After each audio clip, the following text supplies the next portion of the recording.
ಕಳಪೆ ಫೀಲ್ಡಿಂಗ್ನಿಂದ ಗೆಲ್ಲುವ ಪಂದ್ಯ ಕೈ ಚೆಲ್ಲಿದ ಭಾರತ. ಎರಡನೇ ಪಂದ್ಯ ಗೆದ್ದು ಸರಣಿ ವಶ ಮಾಡಿಕೊಂಡ ಆಸ್ಟ್ರೇಲಿಯಾ. ಇನ್ನು ಆಸೀಸ್ ವಿರುದ್ಧ ಎರಡನೇ ಓಡಿಐ ಪಂದ್ಯದಲ್ಲಿ ಸೋತ ಬಳಿಕ ಇನ್ನು 2 ಬಾರಿ ಡಕ್ಔಟ್ ಆಗಿರುವಂತ ನಮ್ಮ ವಿರಾಟ್ ಕೊಹ್ಲಿ ಹೇಳಿದ್ದನ್ನು ಕೇಳಿದ್ರೆ ನೀವು ಕೂಡ ಶಾಕ್ ಆಗ್ತೀರಾ. ಪಂದ್ಯ ಸೋತ ಬಳಿಕ ಪೋಸ್ಟ್ ಮ್ಯಾಚ್ ಪ್ರೆಸೆಂಟೇಷನ್ ನಲ್ಲಿ ವಿರಾಟ್ ಹೇಳಿಕೆಗೆ ಎಲ್ಲರೂ ಶಾಕ್. ಅಷ್ಟಕ್ಕೂ ವಿರಾಟ್ ಹೇಳಿದ್ದೇನಂತ ತಿಳ್ಕೊಂಬರೋಣ ಬನ್ನಿ. ಅದಕ್ಕಿಂತ ಮುಂಚೆ ನೀವೇನಾದ್ರೂ ಚಾನಲ್ಗೆ ಸಬ್ಸ್ಕ್ರೈಬ್ ಮಾಡ್ಕೊಳ್ಳೋದು ಹಾಗೆ ನೋಡ್ತೀರಾ, ಸಬ್ಸ್ಕ್ರೈಬ್ ಮಾಡ್ಕೊಂಡು ಬೆಲ್ ಐಕನ್ ಅನ್ನ ಆಲ್ ಇಟ್ಕೊಳ್ಳಿ. ಹಾಗೆ ವಿಡಿಯೋಗೊಂದು ಲೈಕ್ ಕೊಡೋದನ್ನ ಕೂಡ ಮರಿಬೇಡಿ. ಇನ್ನು ವಿರಾಟ್ ಕೊಹ್ಲಿ ಡಕ್ಔಟ್ ಬಗ್ಗೆ ನಿಮ್ಗೆ ಏನನ್ಸುತ್ತೆ ಅಂತ ಕಾಮೆಂಟ್ ಮಾಡೋದನ್ನ ಮರಿಬೇಡಿ. ಇನ್ನು ಆಸ್ಟ್ರೇಲಿಯಾ ವಿರುದ್ಧದ ಅಡಿಲೇಡ್ ನಲ್ಲಿ ನಡೆದ ಎರಡನೇ ಪಂದ್ಯದಲ್ಲಿ ಭಾರತ ತಂಡ 2 ವಿಕೆಟ್ ಗಳ ಸೋಲು ಕಂಡಿದೆ. ಇನ್ನು ಟಾಸ್ ಸೋತು ಮೊದಲು ಬ್ಯಾಟಿಂಗ್ ಮಾಡಿದ ಟೀಂ ಇಂಡಿಯಾ ಇಂದು ಕೂಡ ನಿರೀಕ್ಷಿತ ಬ್ಯಾಟಿಂಗ್ ತೋರಲಿಲ್ಲ. ರೋಹಿತ್ ಶರ್ಮಾ 73 ರನ್ ಆಡಿದ್ರೆ ಶ್ರೇಯಸ್ ಅಯ್ಯರ್ ಅವರು 61 ರನ್ ಆದ್ರೆ ಆಡಿದ್ದಾರೆ. ಇನ್ನು ಅರ್ಧ ಶತಕ ಹಾಗೂ ಅಕ್ಷರ್ ಪಟೇಲ್ 44 ರನ್ಗಳ ನೆರವಿನಿಂದ ಭಾರತ ತಂಡ 50 ಓವರ್ಗಳಲ್ಲಿ 9 ವಿಕೆಟ್ ಕಳೆದುಕೊಂಡು 264 ರನ್ ಆದ್ರೆ ಗಳಿಸಿತು. ಇನ್ನು 265 ರನ್ಗಳ ಗುರಿಯನ್ನು ಆಸ್ಟ್ರೇಲಿಯಾ ತಂಡ 46.2 ಓವರ್ಗಳಲ್ಲಿ 8 ವಿಕೆಟ್ ಕಳೆದುಕೊಂಡು ಕಷ್ಟಪಟ್ಟು ಬೆನ್ನಟ್ಟಿತಂತಾನೆ ಹೇಳ್ಬೋದು. ಇನ್ನು ಈ ಗೆಲುವಿನೊಂದಿಗೆ 3 ಪಂದ್ಯಗಳ ಸರಣಿಯನ್ನು ಇನ್ನೂ 1 ಪಂದ್ಯ ಇರುವಂತೆ ತನ್ನದಾಗಿಸಿಕೊಂಡಿತು.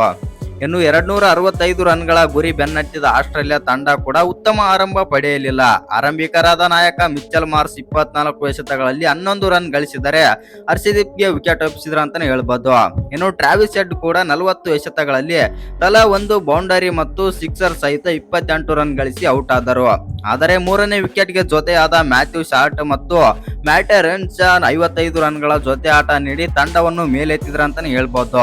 ಇನ್ನು ರೆನ್ಸಾ 30 ಎಸೆತಗಳಲ್ಲಿ 1 ಬೌಂಡರಿ ಮತ್ತು 1 ಸಿಕ್ಸರ್ ಸೇರಿ 30 ರನ್ ಗಳಿಸಿ ಅಕ್ಷರ್ ಪಟೇಲ್ ಬೌಲಿಂಗ್ ನಲ್ಲಿ ಕ್ಲೀನ್ ಬೋಲ್ಡ್ ಆದರು.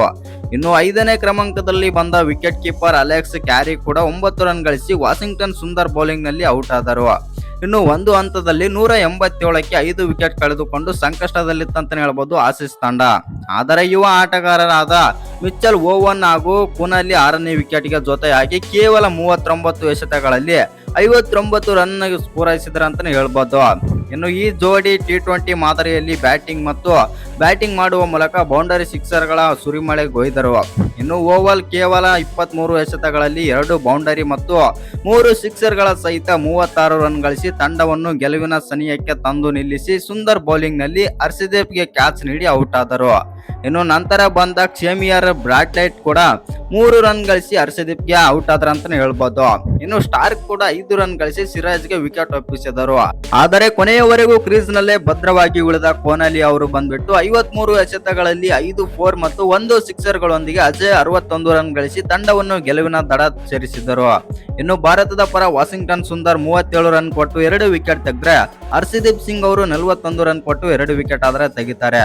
ಇನ್ನು ರಾಣಾ 2 ವಿಕೆಟ್ ಮತ್ತು ಅಕ್ಷರ್ ಪಟೇಲ್ ಮತ್ತು ಮೊಹಮ್ಮದ್ ಸಿರಾಜ್ ತಲಾ 1 ವಿಕೆಟ್ ಆದ್ರೆ ಪಡಿತಾರೆ. ಇನ್ನು ನಮ್ಮ ಭಾರತ ತಂಡ ಎರಡನೇ ಓಡಿಐ ಪಂದ್ಯದಲ್ಲೂ ಕೂಡ ಸೋಲುತ್ತೆ ಅಂತಾನೆ ಹೇಳ್ಬೋದು. ಸೋಲುವ ಮೂಲಕ ಸರಣಿಯನ್ನು ಕೂಡ ಬಿಟ್ಟು ಕೊಡ್ತಾರೆ ಮತ್ತು ಆಸೀಸ್ ತಂಡ ಸರಣಿಯನ್ನು ಕೂಡ ಗೆಲ್ಲುತ್ತೆ. ಇನ್ನು ಈ ಪಂದ್ಯ ಮುಗಿದ ಬಳಿಕ ನಮ್ಮ ವಿರಾಟ್ ಕೊಹ್ಲಿ ಏನೆಲ್ಲ ಮಾತಾಡಿದ್ದಾರೆ ಅಂತಂದ್ರೆ, ಹೌದು ನಾವು ಈ ಪಂದ್ಯದಲ್ಲಿ ಕಳಪೆ ಬ್ಯಾಟಿಂಗ್ ಕೂಡ ಮಾಡಿದ್ದೇವೆ ಮತ್ತು ನಮ್ಮ ಬೌಲರ್ಸ್ ಒಳ್ಳೆಯ ಕಾರ್ಯ ಆದ್ರೆ ನಿರ್ವಹಿಸಿದರು. ಇನ್ನು ನಾನು ಮತ್ತು ಶುಭ್ಮನ್ ಗಿಲ್ ಅವರು ಈ ಪಂದ್ಯದಲ್ಲಿ ಸ್ವಲ್ಪ ರನ್ ಏನಾದ್ರು ಮಾಡಿದ್ರೆ ಈ ಪಂದ್ಯ ನಾವು ಗೆಲ್ಬೋದಾಗಿತ್ತು.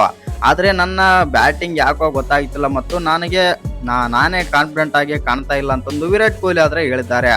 ಆನಂತರ ಗ್ರೌಂಡ್ ಮೂಲಕ ಬಂದಿರಲ್ಲ, ಕೈ ಎಲ್ಲ ಮಾಡಿದ್ರಿ ಫ್ಯಾನ್ಸ್ಗೆ, ಇದೇ ನಿಮ್ಮ ಕೊನೆಯ ಪಂದ್ಯನ ಮತ್ತು ವಿದಾಯ ಏನಾದ್ರು ಹೇಳ್ತೀರಾ ಅಂತ ಕೇಳಿದಾಗ, ಹೌದು ಈ ಗ್ರೌಂಡ್ ನಲ್ಲಿ ನಾನು ಆಡೋದು ಇದು ಕೊನೆಯ ಪಂದ್ಯ ಆದ್ರೂ ಆಗ್ಬೋದು. ಯಾಕಂತಂದ್ರೆ ಮುಂದಿನ ದಿನಗಳಲ್ಲಿ ನಾನು ಈ ಗ್ರೌಂಡ್ ನಲ್ಲಿ ಕಾಲು ಇಡುವುದು ಕೂಡ ನನಗೆ ಗೊತ್ತಾಯ್ತಿಲ್ಲ ಮತ್ತು ನಾನು ಬರುವುದು ಡೌಟ್ ಅನಿಸ್ತಾ ಇದೆ ಮತ್ತು ಆ ಕಾರಣದಿಂದಾಗಿ ನನ್ನ ಕೊನೆಯ ಪಂದ್ಯ ಆದ್ರೂ ಆಗಿರ್ಬೋದು ಈ ಮೈದಾನದಲ್ಲಿ ಎಂದು ವಿರಾಟ್ ಕೊಹ್ಲಿ ಆದ್ರೆ ಹೇಳಿದ್ದಾರೆ. ಆನಂತರ 2027ರ ಓಡಿಐ ವರ್ಲ್ಡ್ ಕಪ್ ಆಡ್ತಿರಲ್ವಾ ಅಂತ ಕೇಳಿದಾಗ, ಹೌದು ಫಿಟ್ನೆಸ್ ಮೇಲೆ ಒತ್ತಾದ್ರೆ ಕೊಡ್ತಾ ಇದ್ದೀನಿ ಮತ್ತು ನನ್ನ ಮುಂದೆ ಪರ್ಫಾರ್ಮ್ ನಾನು ಯಾವ ತರ ಮಾಡ್ತೀನಿ ಮತ್ತು ನನ್ನ ಬ್ಯಾಟಿಂಗ್ ಶೈಲಿ ಯಾವ ತರ ಇರುತ್ತೆ ಮತ್ತು ನನ್ನ ಸ್ಟ್ರೈಕ್ ರೇಟ್ ಯಾವ ತರ ಚೆನ್ನಾಗಿರುತ್ತೆ ಅದೆಲ್ಲ ನೋಡ್ಕೊಂಡು ಮುಂದಿನ ಓಡಿಐ ಪಂದ್ಯನ ಆಡೋಕೆ ಟ್ರೈ ಮಾಡ್ತೀನಿ ಅಂತಂದು ವಿರಾಟ್ ಕೊಹ್ಲಿ ಆದ್ರೆ ಹೇಳಿದ್ದಾರೆ. ಅದರ ಬಗ್ಗೆ ಇನ್ನೂ ಸ್ಪಷ್ಟನೆ ಆದ್ರೆ ಕೊಟ್ಟಿಲ್ಲ ಮತ್ತು ಈ ಅಂದ್ರೆ ಅಡಿಲೇಡ್ ಮೈದಾನ ನನಗೆ ಕೊನೆಯ ಪಂದ್ಯ ಆದ್ರೂ ಆಗ್ಬೋದು, ಆ ಕಾರಣದಿಂದಾಗಿ ನಾನು ಎಲ್ಲ ಪ್ರೇಕ್ಷಕರು ಕೂಡ ಕೈ ಮಾಡಿದೆ ಅಂತಂದು ವಿರಾಟ್ ಕೊಹ್ಲಿ ಆದ್ರೆ ಹೇಳಿದ್ದಾರೆ. ಇನ್ನು ಈ ವಿಡಿಯೋ ಇಷ್ಟ ಆಗಿದ್ರೆ ಒಂದು ಲೈಕ್ ಮಾಡಿ, ಶೇರ್ ಮಾಡಿ, ಹಾಗೆ ಇನ್ನು ಯಾರ್ಯಾರು ಚಾನಲ್ಗೆ ಸಬ್ಸ್ಕ್ರೈಬ್ ಮಾಡ್ಕೊಂಡಿಲ್ಲ ಸಬ್ಸ್ಕ್ರೈಬ್ ಮಾಡ್ಕೊಂಡು ಬೆಲ್ ಐಕನ್ ಅನ್ನ ಆಲ್ ಇಟ್ಕೊಳ್ಳಿ.